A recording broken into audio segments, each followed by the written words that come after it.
bindee rendez-vous manqué ñoom noonu lañu amee liberté bind lool mais terewul man su ma gisee man mën naa critiquer comme su la neexee ñu critiquer man li ma bind aussi waaw mais jàpp naa ne ñun au nom de en tout cas à Yoor que le président est passé à côté de son sujet fi que Sénégalais yi doon xaar dëgg man jàpp naa ne egsi gu fa dafa ñëw wax ay questions politiques régler ay comptes avec les gens de Pastef gis nga nag loolu na dem régler ko ak waa Pastef yi c'est privé c'est privé yow Moussa ça peut ne pas t'intéresser yow ñuy waxu Pastef nga fay set ki nga dem mais bu ñu waxee loo xam ne wóor na ne lii comme réew mi la lii c'est pour des questions de sécurité lii c'est pour des questions sociales lii c'est pour des questions énergétiques nga xam ne yow loolu tu en bénéficies naa toog déglu les questions de l'heure waaw mais bu nee nag affaire Pastef la maa def lii Pastef maa fa def lii defu fa lii kii Ousmane nii ne loolu yow su la neexee yaa Moussa nga ne man lii sama yoon la wu ci parce que man je ne suis pas de Pastef loolu yéen a waa Pastef su ngeen demee après ngeen réglé ko wala nga jël benn temps d'antenne boo xam ne nga ne man président coalition Diomaye président maay wax ak yéen su jour boobu ñu xam ne c'est président Diomaye président moom mooy wax ak askan bi su boobaa nag ku mu neex nga déglu ku mu neexut nga dem sa mais sur ce plan là aussi man jàpp naa ne président bi il est passé vraiment à côté. ok léegi nag ñu dugg ci débat de fond bi pour jeexal njàngat bi ak sujet yi mu ci abordé ak njàngat bi ni mu tëddee. bi nga xamante ne moom la ci prioriser ci boobu laay njëkkee mooy les questions politiques. ok allez-y. parce que question politique yooyu. keroog ki ma gis c'était quelqu'un boo xam ne il voulait se réhabiliter c'est-à-dire que wan nit ñi en réalité moi je suis une autorité institutionnelle dafa am benn déficit de légitimité moom la bëggoon keroog combler à travers cette intervention mais du loolu moo ko jox légitimité parce que maa mel nii maa def lii taxul nga am légitimité te contexte bi nga koy waxee bu ñu biisee curseur bi rek ci ginnaaw VAR. wax nga lu safaanoo ak li nga xam ne moom wax keroog. ok moo tax ma ne tey Diomaye président Diomaye. pas le président mais Diomaye coalition président lam doon wax démb politique li muy wax tey soo leen tegee côte à côte rek nga gis VAR bi tàkk boo ko tegee rek di nga gis ne VAR bi day tàkk. parce que lam doon wax démb tey de complètement le revers bi la wax ki daan taxaw di wax ne man su ma gisee su ma gëmmee sax sama xel da koy gis kooku tey nanguwutu koo gis en ayant ouvert les deux yeux nanguwutu koo gis loolu déjà c'est un problème dans le discours de Diomaye et en plus le fait de vouloir montrer aux gens que man Pastef dama ci def lii je crois que loolu li mu wax dégg nga ko. retracé war na histoire la véritable histoire li mu jàpp ni mbir mi tëddee. malheureusement ak la mu ca doon ak la mu ca jëf. ak fa mu jaar ak parti bi ak la mu ca bind. d'accord malheureusement. waaw ce n'est pas ça l'esprit du Pastef. parce que Pastef ña fa def dara. waaw bëgguñu sax nit xam ko. su doon loolu. kon Ousmane fu mu toog daanaka mën naa 24 heures sur 24 maa def lii te page du fees. Birame Souleye peut faire la même chose. L'autre là, comment dirais-je, j'ai oublié le nom, Matar Sène peut faire la même chose encore. Idem, ceux qui sont venus après, ils peuvent dire la même chose. Pour voir tout simplement à Diomaye. Parce que quand je dis Diomaye ici, ne me comprendre, c'est pas le président Diomaye, je m'adresse à Diomaye président. L'homme politique. Qu'est-ce qui s'est réellement passé, Serigne Saliou Gueye? Mais Diomaye président, Diomaye. boo waxee ne Pastef man maa sanc mouvement des cadres maa sanc lii waaw benn rek ko raw te boobu daf ko fekk kaso. waaw loolu xam nga lu muy nirool. waaw ma jox la ko de façon métaphorique. mu ngi mel ni kuy tabax kër. ñëw. mu terrain. dem jëndi ay matériel jënd lépp ñëw lépp ay maçon.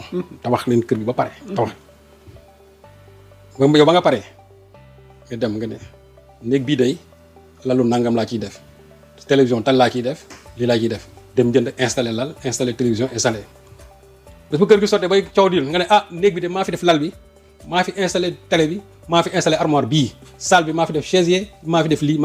kon kay yaay borom kër gi. waaw déet mais ka indi ciment bi tabax kër gi def lépp def conception bi ba kër ga taxaw kooku léegi kon kooku fu ñu koy classé c'est comme yow da ngaa indi ay fauteuil rek indi ay fauteuil indi ay lal indi ay miroir indi ay coiffeuse indi armoire ci loolu nga bëgg a sukkandiku daan ne kër gi maa ko tabax tabaxoo kër gi yow kay da ngaa installé ay bagages ci biir néeg bi mais kër gi moom daa am ko tabax ba pare te kër googu nag boo xoolee Pastef loo ci mën a wax mooy Ousmane ko tabax benn loxo nag du def lépp. am nañu ko ci jàppale. mais principalement Ousmane moo tabax Pastef. loolu moom kenn mënu ko bañal. quel que soit nag Diomaye li mu toog mën a wax ne maa def lii maa def lii maa def lii installé ay structure parce que structure yooyu ngay wax noonu. mën nañu koy dissoudre leen. wala mën nañu koy changer ko parce que structure yooyu ñi ciy dugg c'est des cadres d'expression tout simplement. mais ñaata militant tey ñoo bokkul ci structure yooyu. man kat boo ko doon jël tey fi nekk dafa mat 1000 personnes ci la ma yaakaar. mouvement des femmes boo leen jëlee matuñu 1000 personnes. waa Moda boo leen jëlee matuñu 1000 personnes. les autres mouvements structurés yi nekk ci biir matuñu 1000 personnes. alors qu'on parle d'un parti qui a l'ambition d'avoir plus d'1 million de militants. xam nga kon boo bëggee taxaw vraiment di ndamu loolu man jàpp naa ne. ce n'était même pas son rôle moom toog en tant que président de la République cette fois-ci. mais di wax ci loolu. man je trouverais mal Ousmane Sonko demee toog di wax ay militants man de maa sañ ci cellule bi maa def lii maa def lii maa def lii maa def lii te ñëpp xam nañ moom nan la def ba tabax parti bi. mais Diomaye se revendique de Pastef ba tey mi ngi jàpp ni il est ancré dans ce parti là et que tamit mu mel ni dafa am ñu ko ciy bëgg a génne est-ce que du pour wan ni leen ni parti bi ëppalewu leen ma ci dama ci am cër comme ni ngeen amee cër. Diomaye parti bi moo ci génne boppam parti bi moo ci mën a génn moo ci génne boppam tu ne peux pas aujourd'hui ñi nga xamante ne ñoom ñoo rayante yow ba nga toog ci chaise boobu nga xëy nga bedd leen jël coalition boo xam ne nii boo ci doon jël ay nit di leen compter ca départ ba amul kenn koo xam ne nii Amadou Ba rappelé na ko à plusieurs fois mais j'ai l'impression que le président Diomaye du dégg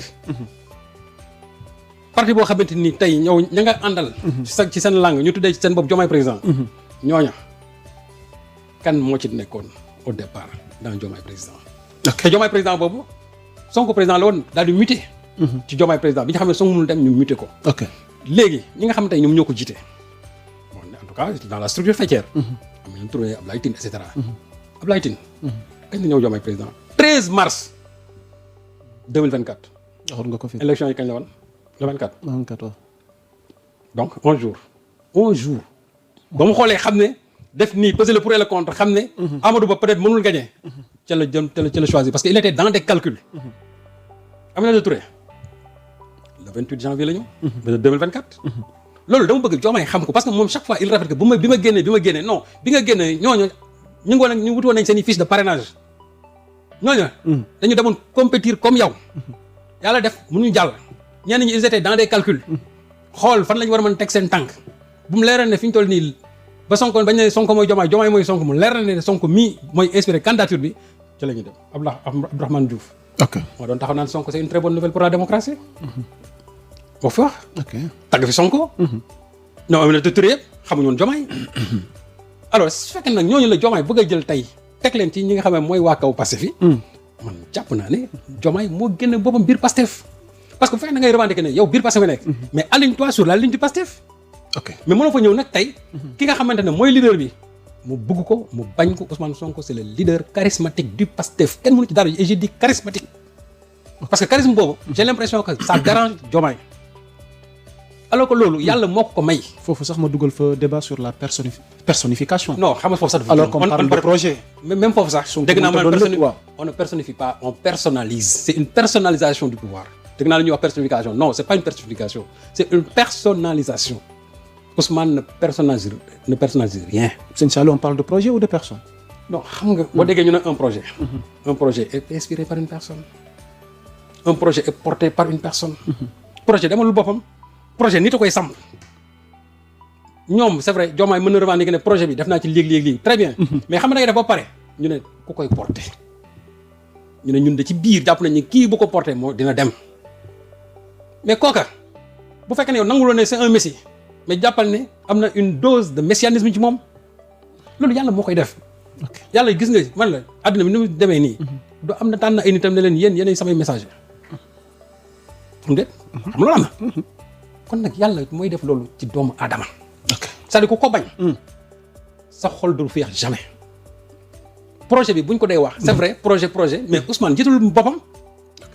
Ousmane kan moo mës a dégg mu taxaw ba wax man. jour ba mu taxawee daal ne je peux revendiquer aujourd'hui que je suis le guide de la révolution te ba mu ko waxee. dégg nga la mu wax immédiatement après. mais yéen militants yéen ay gardien révolution bi man maay guide bi mais yéen ay gardien bi c'est-à-dire que yéen même man mii yéen a may surveiller ba kenn du déraper. donc gis nga na mu jëlee boppam fañ ko teg. mais gis nga cër ba mu tourné aussi joxaat ko militants yi ne leen yéen ay gardien yi.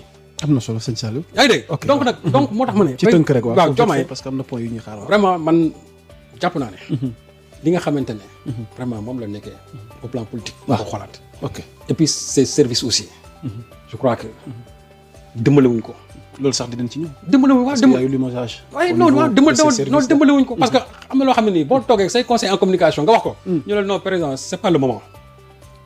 bàyyi ko c'est pas le moment boo ne dama bëgg a def. interview ñu ne président lan mooy thématique yi nga ne naam ñu ne déet loolu moom c'est pas le moment. bu fekkee daal da nga gën ngay wax. waxal ci com bi waxal ci énergie bi waxal ci sur la stabilité sociale waxal sur la question des djihadistes waxal sur la question de la tabaski. lii moo gën a soxal Sénégal lii de boo ko waxee. dañ la may nopp. mais question politique moom boo ciy wax. wax ci de façon superfétatoire. am na solo sëñ Saliou. mais malheureusement. waaw donc en résumé pour terminer avec la grande interview. non c'est-à-dire ça a été un raté. ok ça a été un raté. ça a été un échec. ça a été vraiment ak vraiment journaliste bu fa mën a nekk aussi man jàpp naa ne. ça a été un échec. sur toute la ligne nag ça a été un échec. ça n'enlève en rien le professionnalisme des journalistes qui étaient là-bas. mais jàpp naa ne man. ci casting bi. échec am na ci. sur les thématiques l'ordre de priorité des thématiques échec am na ci. et surtout aussi sur l'heure l'opportunité aussi am na échec. donc man daal foofu. validé wu ma fa dara. je ne valide rien.